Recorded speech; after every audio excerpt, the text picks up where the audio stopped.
Acclame le Seigneur Jésus-Christ Nazareth. Non, je te demande d'acclamer le Seigneur. Acclame le Seigneur, pousse les cris de joie pour la gloire du Seigneur. Car il est écrit dans la parole de Dieu, oui, tout ce qui respire loue le nom de l'Éternel.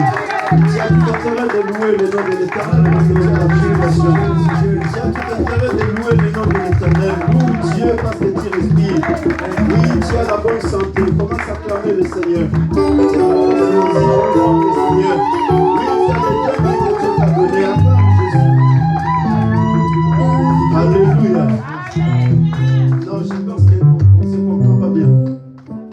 Je demande d'acclamer Jésus.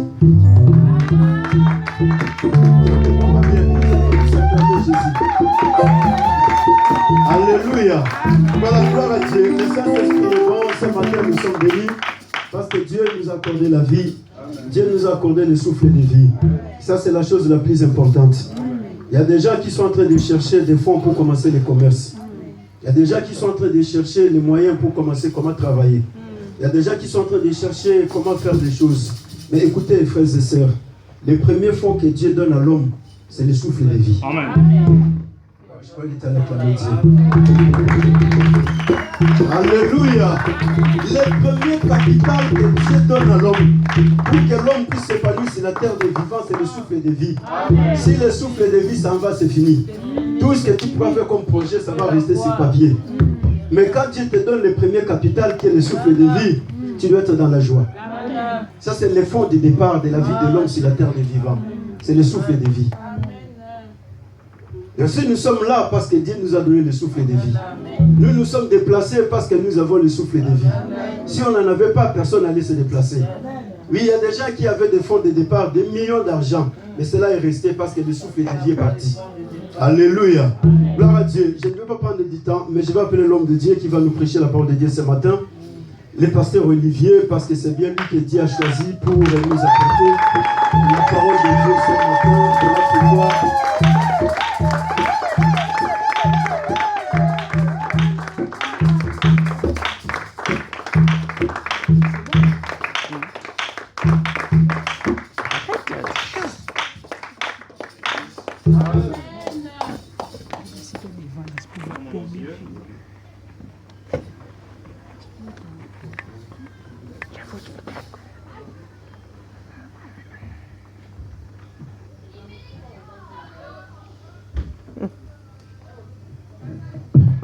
Fermons nos yeux. Élevons nos mains en haut, réalisons selon la présence de Dieu. Père, nous voici dans ta présence. Nous voulons t'écouter encore ce matin. Seigneur, parle à ton peuple Jésus.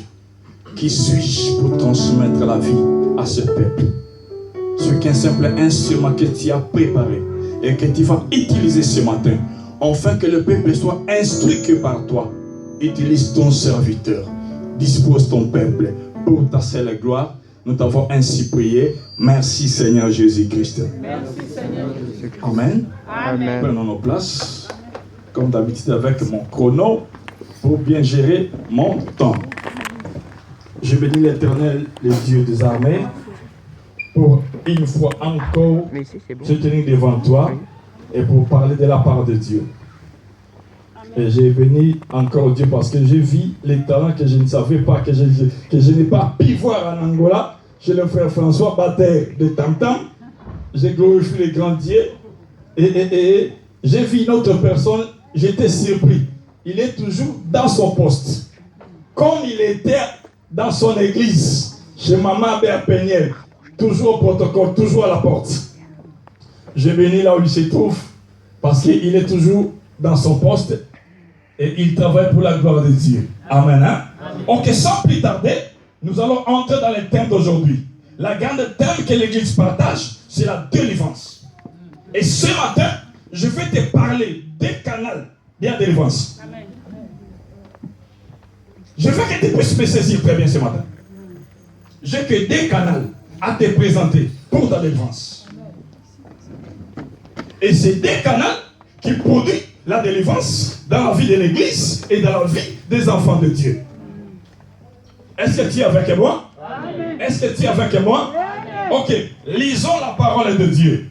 Avant de lire la parole de Dieu, que le pasteur puisse nous préparer Jean chapitre 8, verset 1er à 11e, qu'on ne puisse pas d'abord lire, qu'il puisse seulement préparer. Dans les deux canaux que j'ai mentionnés dans les cahiers ici, le premier, c'est la grâce. La grâce, c'est la faveur accordée librement à quelqu'un, sans une condition préalable.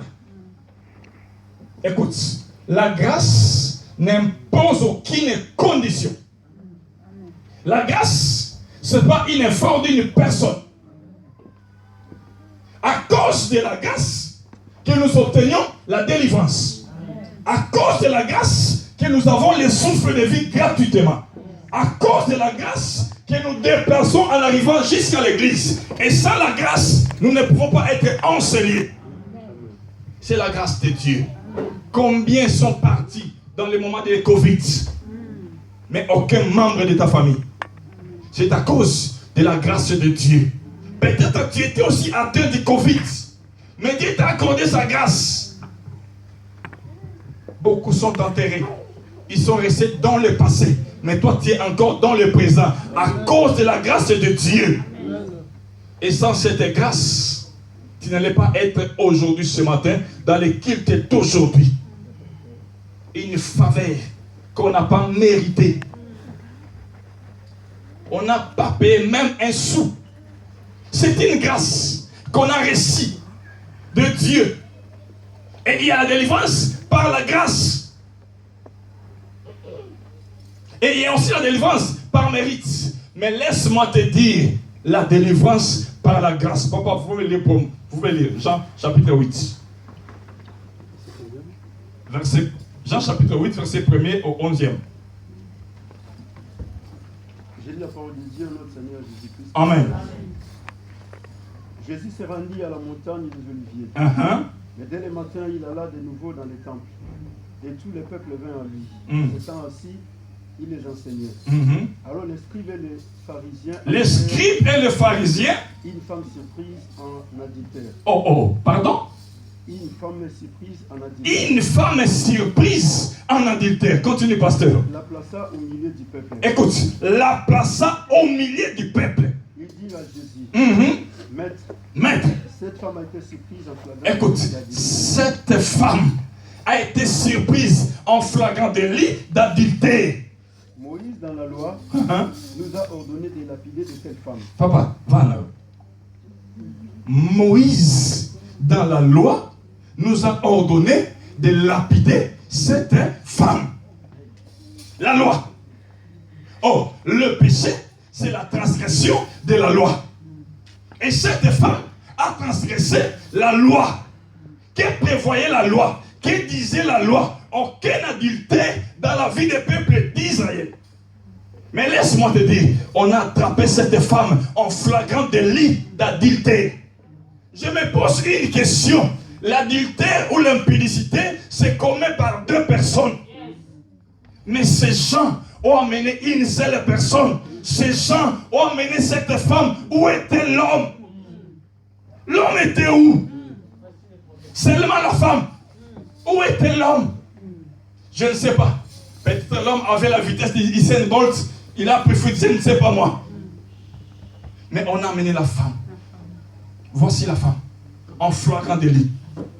Je ne sais pas. Si l'homme était célibataire, je ne sais pas. Mais ce que la Bible me dit, on a présenté la femme devant Jésus. Et ils avaient une autre intention. Ils cherchaient les moyens pour accuser, pour condamner Jésus. Écoute, la mission de Jésus, Luc chapitre 4, verset 18 au 22.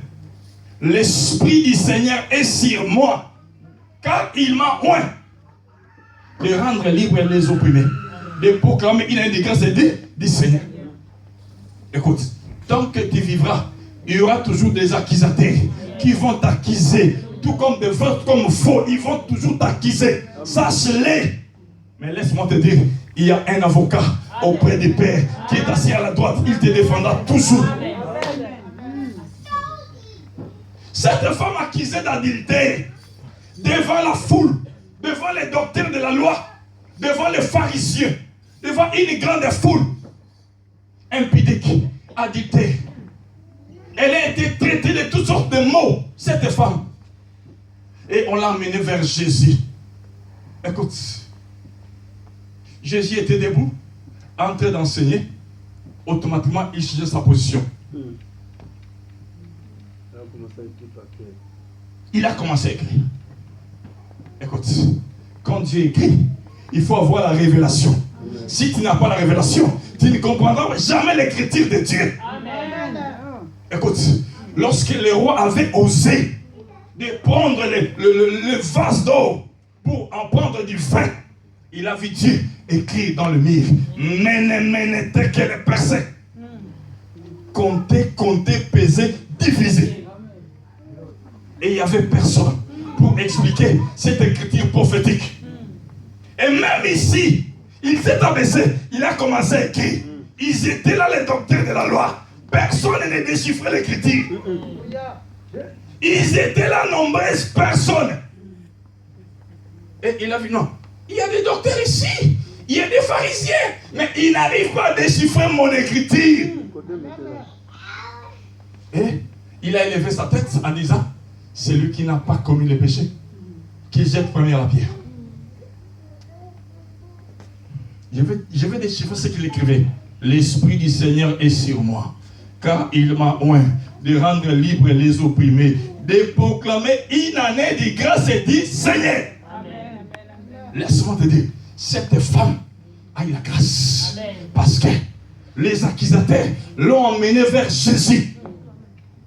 Écoute-moi, toute personne qui va t'accuser, je le présente Jésus-Christ de Nazareth. Amen. Il te défendra jour et nuit, 24 heures sur 24 heures. Écoute-moi très bien. Jésus a défendu cette femme par les Écritures. Écoute, je sais, dans ta famille, il y a des lois qui te limitent. Mais laisse-moi te dire, il y a un homme de 33 ans qui s'appelle Jésus-Christ de Nazareth. Il brisera toutes les lois. Malgré les lois, tu es en Europe, oui ou non? Amen. Malgré les lois, tu t'es marié, oui ou non? Amen. Malgré les lois, tu es enfanté, oui ou non? Amen. Laisse-moi te dire, la grâce est là au travers Jésus-Christ de Nazareth. Amen. Malgré les lois, tes enfants iront de loin au nom de Jésus. Amen. La grâce. Il y a la délivrance par la grâce. Cette femme a été délivrée par la grâce. C'était la fin de sa vie ces jours-là. Il y avait la foule des hommes avec des pierres. On voulait le lapider.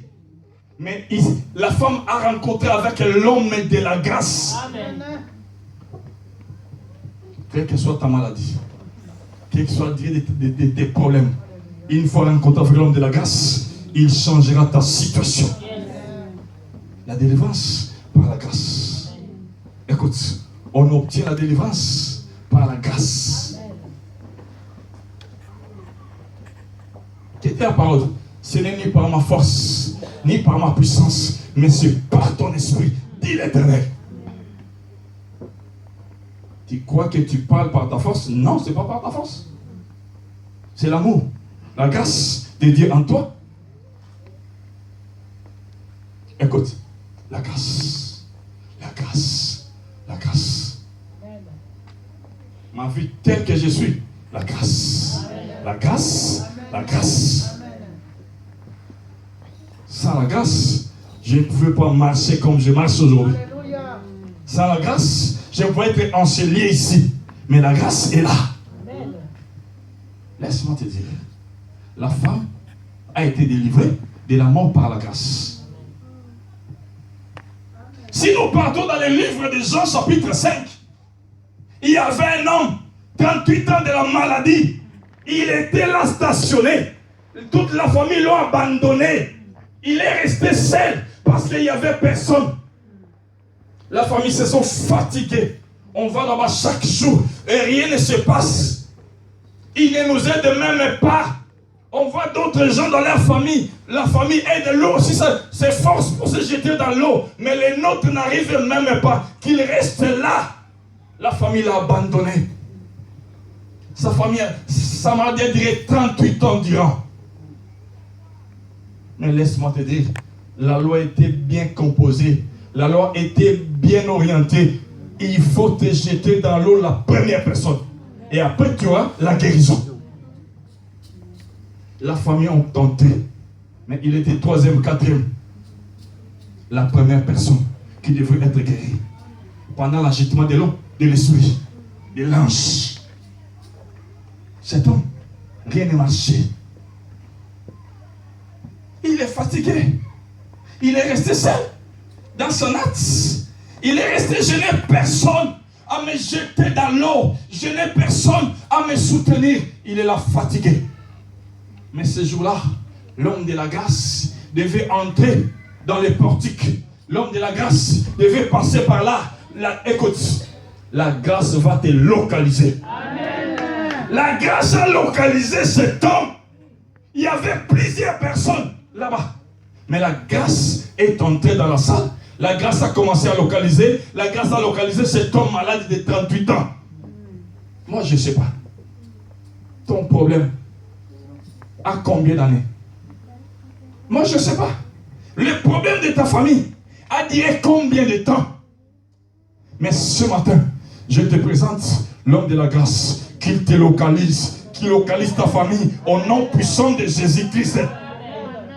Écoute, l'homme de la grâce a localisé l'homme de 38 ans de la maladie. Imaginons, sa maladie a fait 38 ans. Et lui-même avait combien d'âge? Lorsque la maladie a commencé, il avait quel âge? Réfléchissons un peu. Et dans cet instant, il avait quel âge? Écoute, il a passé toute sa vie en souffrant. Il a passé toute sa vie en pleurant à cause de la maladie. Mais il s'est rencontré avec l'homme de la grâce. Et Jésus l'a dit, lève-toi, marche. La grâce. Écoute, dans la grâce, tu ne forceras absolument rien. Parce que c'est la grâce. Au temps de la grâce, même si on refoule tout le monde, dès que tu te présentes à l'immigration, veille à cause de la grâce. Tout le monde, on n'embauche pas tout le monde, mais dès que tu arrives là-bas, on t'embauche à cause de la grâce. La grâce ouvre des portes là où les sorciers ont pu fermer. Amen. La grâce ouvre les portes là où la loi a pu fermer. La grâce change l'identité des gens. Que la grâce de Jésus soit sur ta vie au nom puissant de Jésus. Que la grâce te localise. Que la grâce t'accompagne au nom puissant de Jésus-Christ. Mais laisse-moi te dire, il y a d'autres choses. La grâce, non. La grâce ne suffit pas. Il y a d'autres choses qui doivent les mériter. Amen. Tel que être un avocat au barreau du Paris. Papa, tu dois les mériter. Tu dois les mériter. C'est-à-dire, étudier les droits en France, à Paris, et aller devant le barreau, prêter les serments, étant l'avocat du barreau de Paris. Vous pouvez être avocat, mais au barreau de Lyon, tu n'as pas le droit d'aller défendre au barreau de Paris, tu n'as pas le droit. Il te faut une recommandation pour que tu ailles défendre quelqu'un de Paris. Malgré que tu es l'avocat. Laisse-moi te dire, d'autres choses, on les mérite. D'autres choses, on l'obtient par la grâce. Je vais parler du mérite. D'autres choses, on l'obtient pas seulement par la grâce. Il faut faire quelque chose. dois mériter. Même la délivrance, pour obtenir la délivrance, et tu dois mériter. Si dans la grâce tu n'as pas obtenu la délivrance, tu dois chercher à mériter. Et beaucoup de gens aujourd'hui, nous voulons seulement la grâce. Oui, Jésus était venu, oui. Mais écoute, la grâce, oui. Le mérite aussi, oui.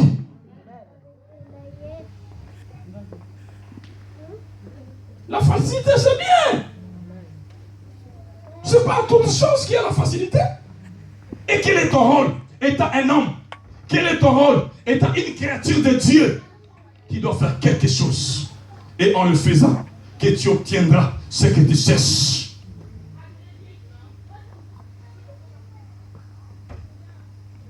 Écoute, tu ne peux pas devenir un prêtre catholique sans pour ça passer par petit séminaire et grand séminaire.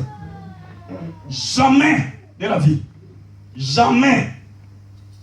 Tu ne peux pas être un prêtre catholique sans pourtant être licencié en théologie. Sans être docteur en théologie. Écoute, il y a des conditions. Il faut remplir. Il faut mériter. Si tu ne mérites pas, tu ne seras pas là. Même chez notre Dieu, toutes choses ne sont pas gratuites. Il y a des choses qu'on mérite. Il y a d'autres choses, la grâce. D'autres choses, c'est pas la grâce. C'est la méritocratie. Frère, tu as prié, oui. La grâce ne fonctionne pas. Et comme la grâce ne fonctionne pas, est-ce que tu mérites ou pas? Amen. Amen. Est-ce que pasteur peut lire pour moi Luc chapitre 7? Luc chapitre 7, verset 1er au 10e verset. J'ai cours vraiment derrière le temps. Luc chapitre 7. Verset 1er jusqu'au 10e verset. Après avoir achevé tous les discours devant le peuple. Écoute, après avoir achevé tous les discours devant le peuple, qui l'écoutait, Jésus entra dans Capernaum. Écoute, Jésus entra où? À Capernaum. Merci, pasteur, continue. Un centenier avait un serviteur auquel il était très attaché. Écoute, un centenier. Centenier veut dire un chef romain de 100 militaires qu'il dirige. Continue. Et qu'il était très attaché. Écoute, et d'ailleurs, le centenier était un Romain, était un étranger. Il était au service, comment je peux dire, un ambassadeur romain. Il était là au service de la Rome, dans la vie chez le peuple israélite. Continue. Et qui se trouvait malade. Écoute, il y avait un de ses officiers, un de ses soldats qui était attaché à lui et il était malade. Continue, pasteur. Sur le point de mourir. Écoute, sur le point de faire quoi? De mourir. Continue, pasteur. Ayant entendu parler de Jésus.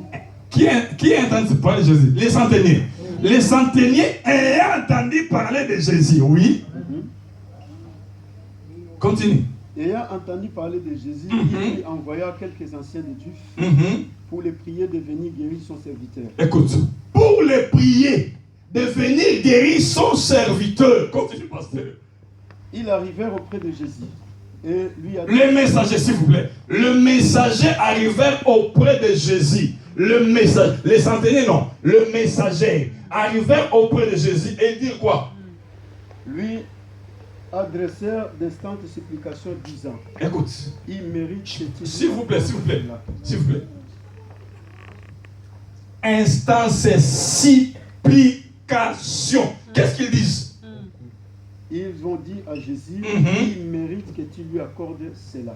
Il mérite que tu lui accordes cela. S'il vous plaît. Il mérite. Écoute, il ne demande pas la grâce.